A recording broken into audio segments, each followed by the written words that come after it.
school-aged kids. My daughter Bennett and my son Ridgway are why I ran for the Senate.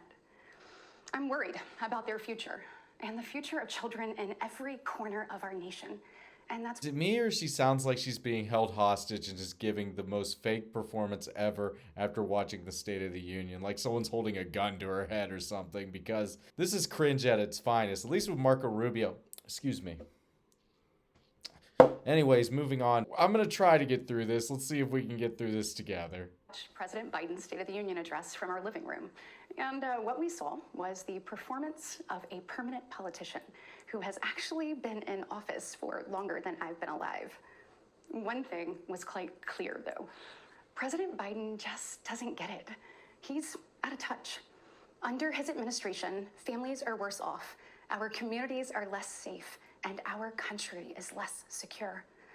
I just wish he understood what real families are facing around kitchen tables just like this one. You know, this is where our... What the fuck? What kitchen table where? At least with Joe Biden, he got up there and just read off a teleprompter. They decided to dose him up with whatever Adderall they happen to have today. But, I mean, listening to this woman, oh my God, it's so cringe and it's so bad. At least with Marco Rubio, there was an element of charm with the... Excuse me. And now let me tell you how President Obama is ruining America. At least there was some certain charm to that. This woman is just the worst actor I've ever seen. Family has tough conversations. It's where we make hard decisions.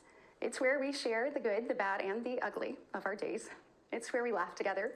And it's where we hold each other's hands and pray for God's guidance. Oh God, and religion. Nights, to be honest, it's where Wesley and I worry. I know we're not alone. And so tonight, the American family needs to have a tough conversation, because the truth is, we're all worried about the future of our nation. The country we know and love seems to be slipping away, and it feels like the next generation will have fewer opportunities and less freedoms than we did. I worry my own children may not even get a shot at living their American dreams. Does anyone genuinely believe this woman when she says she's afraid her kids aren't going to be able to live the American dream? I guarantee her kids have golden parachutes. So is everyone else's kids in Congress. They're all rich. Like, what is this woman talking about? She's acting like she's one of us as far as like, oh, I actually have to worry about paying the bills every day. Even though she probably sells out to her donors like the rest of them. God, this woman is so cringe. I don't know how anyone could have watched this and been like, well, this is a good message for Republicans. She really held it together with her terrible acting and her fake populism. American dream has turned into a nightmare for so This many is a nightmare. families. The true, unvarnished state of our union begins and ends with this. Our families are hurting. Our country can do better. And you don't have to look any further than the crisis at our southern border to see it. President Biden inherited the most secure border of all time. But minutes after taking office, he suspended all deportations, he halted construction of the border wall, and he announced a plan to give amnesty to millions. We know that President Biden didn't just create this border crisis, he invited it with 94 executive actions in his first 100 days. When I took office, I took a different approach. I traveled to the Del Rio sector of Texas. That's where I spoke to a woman who shared her story with me. She had been sex trafficked by... If she's telling the truth here, I'm sorry to say this, but I don't believe any politician ever when they're like, well, one of my constituents came up to me and told me this story. No, I don't believe you. I think you're a fucking liar. But let's hear her story. The cartels, starting at the age of 12. She told me not just that she was raped every day, but how many times a day she was raped. Gotta make it graphic. The cartels put her on a mattress in a shoebox of a room, and they sent men through that door over and over again for hours and hours on end. We wouldn't be okay with this happening in a third world country. Side note here, some of our allies inside Afghanistan were child sex traffickers. Literally had to reprimand our soldiers when they came and beat the shit out of some of them. So don't pretend like, oh, we wouldn't allow this to happen in a third world country. We've been allies with people like this. President Biden's border policies are a disgrace This crisis is despicable. And the truth is, it is almost entirely preventable. From fentanyl poisonings to horrific murders, there are empty chairs tonight at kitchen tables just like this one because of President Biden's senseless border policies. Then pass Senator Just think Langford's about bill. Laken Riley.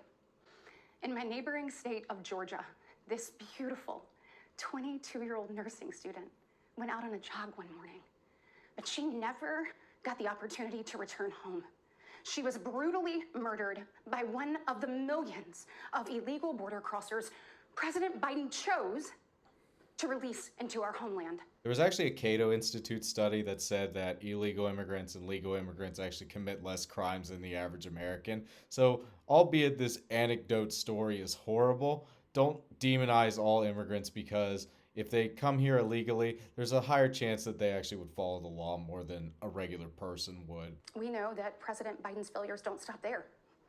His reckless spending dug our economy into a hole and sent the cost of living through the roof. Okay, Nikki Haley actually addressed this, and she's actually one of the more honest ones in this department. The Republicans blow up the budget too. Stop pretending you guys are deficit hawks. It's absolutely untrue. The neocons within the Republican Party are exactly like Dick Cheney. Deficits don't matter. So don't pretend that all of a sudden, even if Donald Trump gets in there, he's going to magically balance the budget. None of them ever balanced the budget. Last Republican president to actually balance the budget was Dwight D. Eisenhower. Democrat to actually balance the budget was Bill Clinton. So the new wing of Republicans aren't actually deficit hawks. They just want to complain about spending whenever they're not in charge. But once they get in charge, they spend as much as everyone else does. We have the worst inflation in 40 years and the highest credit card debt in our nation's history. That is true. Hardworking families are struggling to make ends meet today. And with soaring mortgage rates and sky-high childcare costs, they're also struggling to how to plan for tomorrow. The American people are scraping by, while President Biden proudly proclaims that Bidenomics is working. Goodness, y'all, bless his heart. It's not. Know better. I'll never forget stopping at a gas station in Chilton County one evening. The gentleman working the counter told me that after retiring, he had to pick up a job in his 70s so that he didn't have to choose between going hungry or going without his medication. He said, I did everything right. I did everything I was told to do. I worked hard, I saved, I was responsible. He's not alone. I hear similar concerns from fellow parents, whether I am walking with my friends or whether Do you I'm think at this my woman kids' actually games. spoke to someone at a gas station? Let's be honest. Do you think she actually pumps her own gas? Since Joe Biden pumped gas, ran a carpool, or even pushed a grocery cart. Meanwhile, the rest of us see our dollar and we know it doesn't go as far. We see it every day. Sure. And despite what he tells you, our communities are not safer.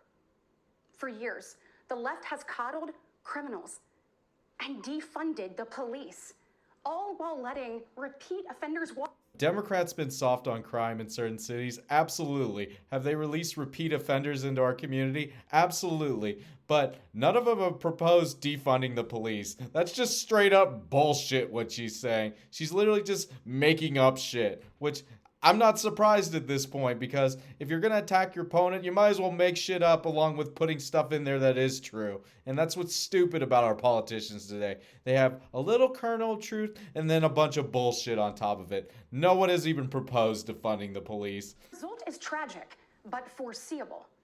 From our small towns to America's most iconic city streets, life is getting more and more dangerous. And unfortunately, President Biden's weakness isn't just hurting families here at home. He is making us a punchline on the world stage. Look, where I'm from, your word is your bond. But for 3 years, the president has demonstrated that America's word doesn't mean what it used to. From abandoning our allies in his disastrous withdrawal from Afghanistan to desperate. Okay, I was for the pull out of Afghanistan. Yeah, Joe Biden fucked it up, but it was going to be a quagmire either way. Let's just stay in war forever, according to this woman. Hate people coming back and Monday morning quarterback being like, hey, Joe Biden really pulled out of Afghanistan in a fucked up way. We should have never left there. We should have stayed there forever. Pushing another dangerous deal with Iran. President Biden has So what's your failed. solution? War? We've become a nation in retreat. And the enemies of freedom, they see an opportunity. Putin's brutal aggression in Europe has put our allies on the brink. Iran's terrorist proxies have slaughtered Israeli, Jews, and American citizens. They've targeted commercial shipping, and they've attacked our troops nearly 200 times since October, killing 3 U.S. soldiers and 2 Navy SEALs. Meanwhile, the Chinese Communist Party is undercutting America's workers.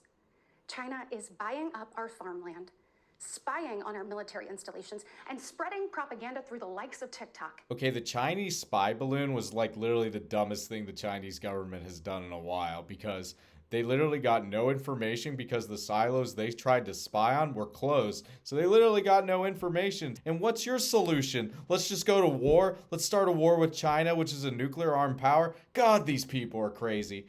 No, they're not crazy. They're probably just dishonest, and they would probably do the exact same shit Joe Biden would have done. See, the CCP knows that if it conquers the minds of our next generation, it conquers America. And what God, does those President TikTok Biden dances do? are going to destroy us, guys. He bans TikTok for government employees, but creates an account for his own campaign. Good point. You can't make this stuff up. Look, we all recall when presidents faced national security threats with strength and resolve. That seems like ancient history. Right now, our commander-in-chief is not in command. I'm just going to leave that train wreck right there. There's going to be a part 2 to this video, but oh my God, I'm not going to force you to suffer through this anymore because I can't do it.